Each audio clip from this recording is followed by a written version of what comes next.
anciens de la paroisse qui vont nous raconter à leur façon ce qu'ils ont vécu durant leurs années afin de bâtir le coin de pays.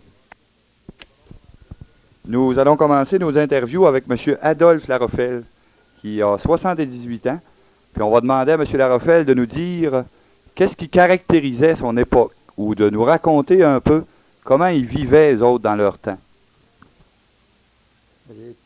Quand j'étais garçon, j'étais, comme bien d'autres, dans le bois pendant quelques années.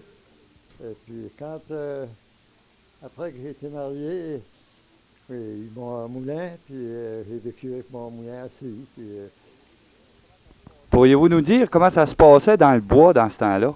Vers quelle année vous êtes allé dans le bois, puis comment ça se passait?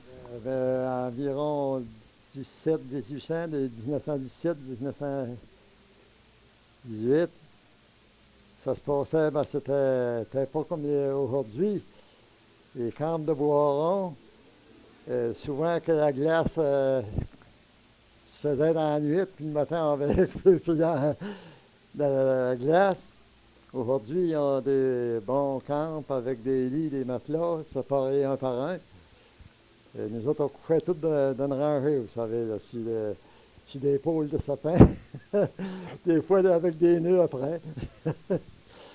Ça fait que c'était pas toujours drôle. Puis comme instrument de travail, vous aviez quoi? Vous n'aviez pas des fins de ça? Non. On sciait à deux avec un galant d'or, là. Et puis, au bout de quelques années, ils arrivaient avec des ciottes, les boxers qu'on appelle.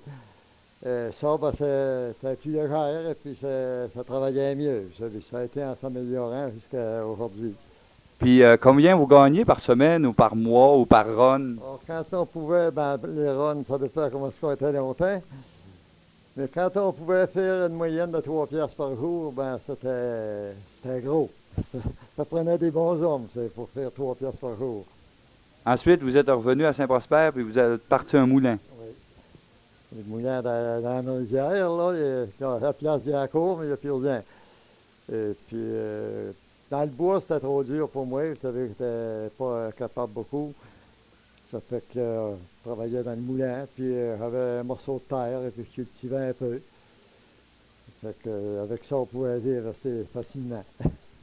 Puis à Saint-Prosper, vous, M. Laroffel, c'est quoi que vous pourriez nous dire que vous avez fait particulièrement? Je pense que vous travaillez, vous avez été à la Caisse populaire. Oui, j'ai été 36 ans, presque toujours président. Seulement qu'une couple d'années avant moi, là, ça avait été un autre. Quand la Caisse a été fondée, j'ai été nommé directeur.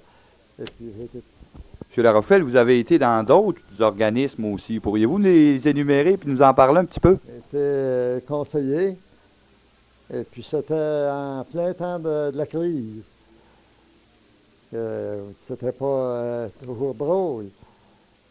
Mais on payait pas cher de taxes dans le temps. Les taxes étaient à 60 cents dans le 100 quand j'étais là.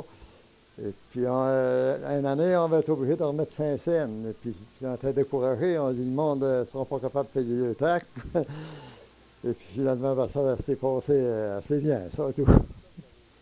Ensuite de ça, vous avez été quoi aussi? J'étais dans la commission scolaire. J'ai été mordillé. Et puis, à peu près toutes les places qu'ils sont passés. Est-ce que vous pourriez, en terminant, nous dire une chose sur Saint-Prosper que vous aimeriez nous dire, si vous êtes content de votre coin, si vous êtes content d'avoir vécu à Saint-Prosper, d'avoir bâti Saint-Prosper? Oui, je suis bien content d'avoir vécu à Saint-Prosper parce qu'on a fait une vie assez normale. C'était pas pour se mettre riche, mais on a vécu comme les autres. Puis vous êtes content de ce que vous avez entrepris, de ce que vous avez fait durant toute votre année, durant les années de votre vie? Ah oui, ça, je suis bien content de ce que j'ai fait. Puis, on a élevé une bonne famille, et puis... Combien d'enfants? 11 enfants. 11 enfants. Est-ce qu'ils sont tous vivants? Ils sont tous vivants. On a 32 petits-enfants qui sont tous vivants, et puis 3 arrière-petits-enfants. Pas un de mort dans tout ça. C'est-à-dire que c'est assez chanceux. Oui. On vous remercie beaucoup, M. Laroffel, puis on vous félicite pour ce que vous avez fait pour la paroisse. Merci beaucoup.